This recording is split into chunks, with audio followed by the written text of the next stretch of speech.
Assalamu alaikum dear students. In this lecture we will discuss the characteristics of organic compounds.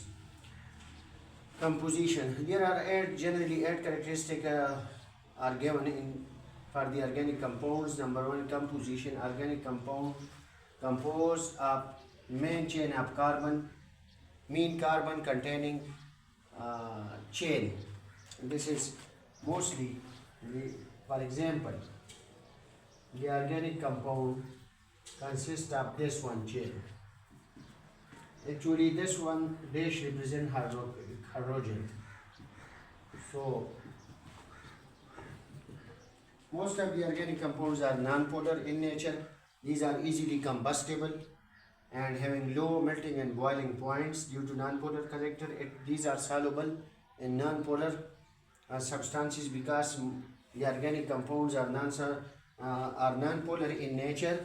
This is actually carbon. Stability due to low MP and BP.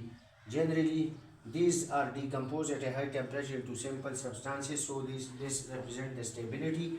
Number 6, electrical conductivity. As you know, organic compounds are poor conductor of electricity due to their non-polar character. So, 7, source of organic compounds are obtained from plants and animals. Number 8, rate of reaction. The rate of reaction of all the organic compounds are slow. This is also due to non-polar character. Thank you.